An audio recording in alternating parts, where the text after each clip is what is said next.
Hi friends, कैसे हैं आप लोग? अच्छे से स्टडी कर रहे हैं या नहीं? अगर नहीं कर रहे हैं तो अच्छे से स्टडी शुरू कर दीजिए, क्योंकि समय जितना अब बीत रहा है उतना जो है सो आपके लिए दिक्कत है। इसलिए तैयारी होना चाहिए। तैयारी अगर अच्छा रहेगा तो कोई दिक्कत नहीं होगा। अभी जो हम बनाने जा रहे हैं वो है प्रश्नावली 5.2।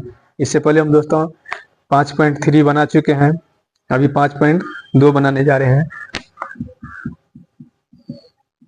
NCERT 5.2 है। अगर आप लोग देखेंगे वीडियो प्लेलिस्ट में जाके सारा सारा वीडियो आपको मिल जाएगा।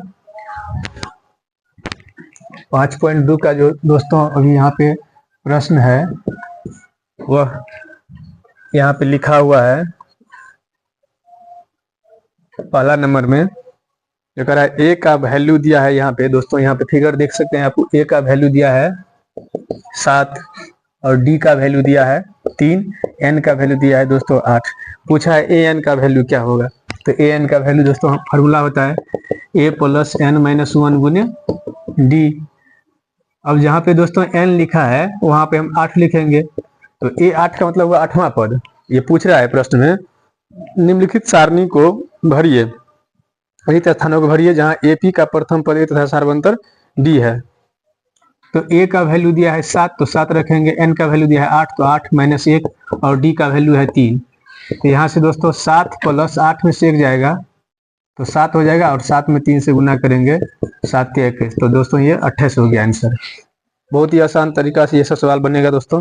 एक बार कोई आंसर चेक कर लेते हैं। आंसर इतना होना चाहिए, कुछ इसमें है नहीं क्वेश्चन में। अगर आप लोग कंसेप्ट क्लियर रखते हैं कहीं पे भी दिक्कत नहीं होगा। ठीक है दोस्तों, 28 आ गया। अब इसका हम दूसरा नंबर सवाल देखते हैं। यहाँ पे लिखा है ये ए है लिखा हुआ, तो ए के सामने जितना भी दोस्तों लिखा हुआ सब ए का वैल्यू है। यहाँ पे डी लिखा है तो डी के नीचे जितना भी वैल्यू लिखा है डी का वैल्यू हो गया। यहाँ एन लिखा है एन का वैल्यू हो गया। अब यहाँ पे कर रहा है 2 नंबर में जो ए का मान है, ए बोलिए या A1 बोलिए, की बात हुआ -18। और डी के जगह पर दोस्तों ऐसे डॉट डॉट लिख दिया, मतलब डी का वैल्यू पूछ रहा है। डी बराबर क्या होगा, डी बराबर क्या होगा। और एन का वैल्यू दिया है 10 और ए एन का वैल्यू दिया है दोस्तों 0। तो क्या ए एन का वैल्यू आप नहीं जानते हैं, ए प्लस एन माइनस 1 गुने डी। अब ए एन के जगह पर 0 रखेंगे। ए का मान हो गया -18, एन का मान हो गया 10 माइनस 1 और डी का वैल्यू निकालना है तो ये रहेगा। ये इधर आ जाएगा तो माइनस से हो जाएगा प्लस, 10 में से 1 घटा देंगे 9, 9 में डी से गुना करेंगे, डी को अलग करेंगे 18/9, 9 दूना 18, डी का वैल्यू आ गया 2। हो गया। अगर आप लोग वीडियो को दोस्तों देखते हैं तो मेरा वादा है आपसे, जो मेरा हर एक क्वेश्चन आपको आसान लगेगा। और वीडियो को स्किप मत कीजिएगा। जो नहीं एक वीडियो देखे हैं फिर अगला वीडियो को उसको बढ़ा देते हैं। सभी वीडियो को, सभी सवाल को सही से आपको देखना पड़ेगा, तभी जाके क्वेश्चन समझ में आएगा। इस तरह से हम 2 क्वेश्चन बनाए हैं, एक का 2 क्वेश्चन। अब इसका हम तीसरा पार्ट देख रहे हैं। तीसरा पार्ट में किसका वैल्यू निकालना है, ए का वैल्यू निकालना है या एन का या डी का। तो 3 नंबर में है दोस्तों जो ए का मान ही पूछा है, ए का वैल्यू क्या होगा। और उसके बाद डी दिया है -3, डी दिया है -3, एन दिया है 18, एन दिया है 18, ए एन पूछा है तो ए प्लस एन माइनस 1 गुने डी। तो ए जगह ए ही रहेगा, एन का मान 18, ये दोस्तों हो गया 18वां पद। अगर ए 18 लिखा है ये हो गया 18वां पद। अब यहाँ पे ए का वैल्यू निकालना है, एन का वैल्यू दिया है 18 माइनस 1 और डी का वैल्यू -3। यहाँ से दोस्तों ये हो जाएगा, इसका वैल्यू दिया है, ए का वैल्यू नहीं है, ए एन का। तीसरा नंबर क्वेश्चन है ए बराबर वाट, डी बराबर -3 और एन बराबर 18 और ए एन का मान दोस्तों -5 लिखा है। यहाँ पे छूट गया है, ए एन का वैल्यू -5 है। तो यहाँ पे हम लिखेंगे ए एन का वैल्यू -5, एन का वैल्यू 18 माइनस 1 तो ये हो जाएगा -5, ए प्लस 18 में से 1 जाएगा 17, 17×51 दोस्तों ये हो जाएगा -51, डायरेक्ट लिख देते हैं। an का वैल्यू था -5 लिख दिए, a का वैल्यू निकालना है, n का वैल्यू है 18, 18 में से गया 17, 17×51 दोस्तोों ये इधर आ जाएगा, तो -5 प्लस 51 ये हो जाएगा a। तो a बराबर हो गया दोस्तों यहाँ से 51 में से अगर हम घटा देंगे 5 तो ये 46 और 5 51 हो जाएगा। इस तरह से दोस्तों हम 3 नंबर भी क्वेश्चन सॉल्व कर चुके हैं। थोड़ा शेयर कर दीजिएगा अपने साथियों के साथ, जो अगर शेयर कर देंगे तो उस सबको भी पता चल जाएगा। और अभी हम इसका 4 नंबर क्वेश्चन बनाने जा रहे हैं। A1 का मान है -18.9 और D का मान है 2.5, N का वैल्यू पूछा है, AN का वैल्यू हो जाएगा 3.6। तो यहाँ से दोस्तों AN बराबर लिखेंगे A प्लस n-1 गुने D, और AN का वैल्यू है 3.6 और A का वैल्यू -18.9 प्लस N है नहीं, N तो निकालना है, और D का वैल्यू दिया है 2.5। ये दोस्तों इधर आ जाएगा, 3.6 में जोड़ देंगे, माइनस से हो जाएगा प्लस n-1 गुने 2.5। इसको अगर जोड़ेंगे ये हो जाएगा 18.9 में अगर हम दोस्तों अगर जोड़ते हैं 3.6 तो ये हो जाएगा 22.5 n-1 गुने 2.5। n-1 को हटाएंगे तो ये हो जाएगा 22.5 बटा 2.5, पॉइंट से पॉइंट कट जाएगा दोस्तों। अगर इसको अगर हम भाग देते हैं 25, 5 से 5 25, 5 चौका 20, अब 20 2 पर गया 5, 5 5 25, 5 चौका 20, तो 5 25, 5 9 में 45। तो n का मान दोस्तों यहाँ से 9 आ गया।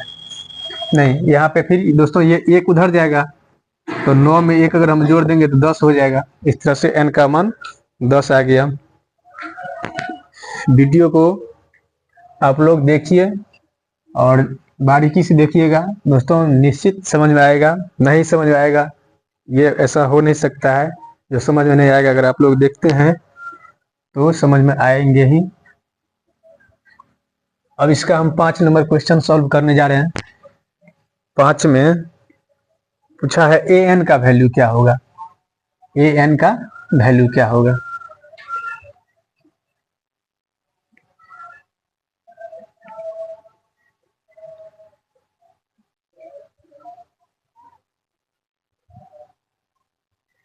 मेरा ऑफलाइन क्लास दोस्तों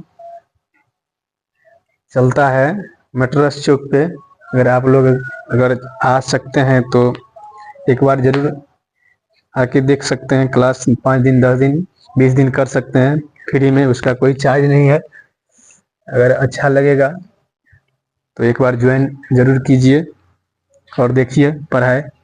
A1 का वैल्यू दोस्तों है 3.5 और D का वैल्यू है 0 और N का वैल्यू है 105। पूछा है AN का वैल्यू क्या होगा, तो A प्लस n-1 गुने D। यहाँ पे पूछा है AN, तो AN की जगह पे AN ही रहेगा। A का वैल्यू है 3.5 प्लस N का वैल्यू है 105 और D का वैल्यू है 0। दोस्तों ये हो जाएगा 3.5 प्लस इसमें से घटा देंगे तो ये 104 होगा। 104 को 0 से गुना करेंगे तो क्या होगा, 0 होगा, 0 जोड़ेंगे 3.5 होगा। इस तरह दोस्तों एक का हम 5 पार्ट सॉल्व कर चुके हैं।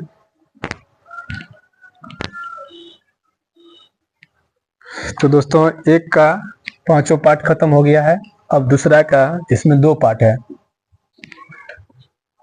एक बार दोस्तों आप लोग ऑफलाइन क्लास में आके एक और देखिए। और मेरा फीस भी बहुत कम है, मैं ऑफलाइन क्लास 3 घंटा पढ़ाता हूँ 10th क्लास वाला विद्यार्थी को। यहाँ पे करा निम्नलिखित में सही उत्तर और औचित्य उत्तर दीजिए। यहाँ पे लिखा है AP बराबर, AP मतलब हुआ अर्थमेटिक प्रोग्रेशन, समांतर श्रेणी। दिया है 10, 7, 4 का डॉट डॉट का 30वां पद क्या होगा, 30वां पद। दोस्तों इसमें पूछा है 30वां पद, मतलब A30 निकालना है। यहाँ से A1 का वैल्यू आ गया 10, A2 का वैल्यू आ गया 7 और A3 का वैल्यू आ गया 4। D बराबर लिखेंगे A2 माइनस A1, तो 7 माइनस 10 बराबर -3।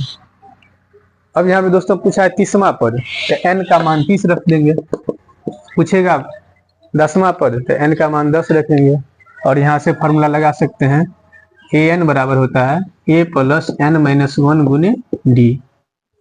अब a n का वैल्यू 30 रखेंगे क्योंकि पूछा है 30वां पद, यही हुआ a 30वां पद। 15वां पद पूछेगा तो a 15, तो यहाँ पे 10 प्लस 30 माइनस 1 और d का वैल्यू -3। ये हो जाएगा 10 प्लस 10, 30 में से गया 29, 29 को -3 से गुना करेंगे तो ये हो जाएगा -87। 29 दिया 87, घटाएंगे -77, आंसर हो जाएगा। इसका दूसरा नंबर क्वेश्चन है दोस्तों, कर रहा है AP बराबर, यहाँ पे लिखा है -3, -1/2, 2 का 11वां पद क्या होगा। दोस्तों इसका 11वां पद पूछा है। A1 का मान -3, A2 का मान -1/2, A3 का मान 2 का 11वां पद क्या होगा। तो दोस्तों यहाँ से A1 आप जानते ही हैं -3, तो A2 भी -1/2, A3 2, D का वैल्यू हम यहाँ से निकालेंगे। A2 माइनस A1, A2 का वैल्यू हो गया -1/2 माइनस, और A1 का मान भी माइनस में है दोस्तों, 2 बार माइनस आ गया तो ब्रैकेट लगाएंगे तो प्लस हो जाएगा। इसके बटा हम 1 रखेंगे, 2 1 का लघुत्तम 2, 2 1 का 2, 1 1 का 1, 1 से भाग देंगे 2 में, 2 हो जाएगा और 2 तिया 6। दोस्तों ये हो गया 5/2। यहाँ से हम D का वैल्यू निकाल लिया है, लेकिन पूछा है क्वेश्चन में 11वां पद क्या होगा दोस्तों, तो n का वैल्यू हम रखेंगे 11, तो an बराबर हो जाएगा a प्लस n माइनस 1 गुने d। अब n की जगह पे 11 रखेंगे, a का वैल्यू हो गया यहाँ से -3 प्लस n का वैल्यू हो गया 11 माइनस 1 और d का वैल्यू निकाले हैं, यहाँ माइनस माइनस प्लस हो गया है, 2 1 का 2, 1 से भाग दे 2 में 3 2 3 गुना 6, 5 दोस्तों 2 आ गया, -3 प्लस इसमें से अगर घटाएंगे 10 हो जाएगा, गुने 5/2, 2 से काटेंगे 2 पंचे 10, तो -3 5 25, ये हो जाएगा दोस्तों 25 में से अगर घटा देंगे 3 तो ये 22 हो जाएगा। इस तरह से आप लोग इसको देख सकते हैं, स्क्रीनशॉट अगर लेना है तो ले सकते हैं। वीडियो को रोक के देखिए, बैक करके देखिए, कहीं पे प्रॉब्लम नहीं होगा, ये मेरा गारंटी है। तो मेरे पास अगर आप लगातार जुड़ते हैं तो कोई क्वेश्चन ऐसा नहीं है जो नहीं समझ में आएगा। लेकिन होता है क्या, विद्यार्थी सब क्वेश्चन एक देखेगा तुरंत तो वीडियो को स्किप करके आगे बढ़ेगा, इससे दोस्तों समझ में नहीं आने वाला है। आपको अगर समझना है तो वीडियो को लगातार देखिए, ऑनलाइन चाहे हो या ऑफलाइन हो। ऑफलाइन अगर जुड़ना चाहते हैं तो मेरा ऑफलाइन भी क्लास चलता है, ऑनलाइन अगर जुड़ना है तो ऑनलाइन भी चलता है दोस्तों। अब यहाँ पे हम 1 का पूरा पार्ट सॉल्व कर लिए हैं, 2 का भी कर लिए हैं, अब तीसरा पार्ट दोस्तों हम सॉल्व करेंगे। 3 में 5 पार्ट दिया है, यह बहुत ही वीवीआई क्वेश्चन है, 3 का बहुत ही दोस्तों ये वीवीआई क्वेश्चन है। यहाँ पे देख रहे होंगे आप लोग, पहले लिखा है 2, फिर कॉमा, फिर ऐसे बना दिया है खाली स्थान, फिर दिया है 26, कर रहा है खाली स्थान में पदों को ज्ञात कीजिए। तो दोस्तों पद निकालना है, मतलब A1 A2 A3 निकालना है। क्या ये A1 नहीं होगा और ये A2 नहीं होगा और ये A3 नहीं होगा, हमको पता करना है A2 पता करना है दोस्तों। तो A3 का एक नियम है, मतलब तीसरा पद को हम लिख सकते हैं A प्लस 2D। एक अगर हम कम कर देंगे, 3 में से 1 कम कर देंगे तो हो जाएगा 2D। अब यहाँ पे दोस्तों इसको लिख सकते हैं A प्लस 2D बराबर 26, इसको समीकरण 1 मान लेंगे, और A1 का मान यहाँ अगर हम पुट कर देंगे तो D का वैल्यू आ जाएगा। तो लिखेंगे समीकरण 1 में A का मान रखने पर, तो यहाँ पे हो गया 2 प्लस 2D बराबर 26, ये 2 उधर जाएगा दोस्तों, तो ये 26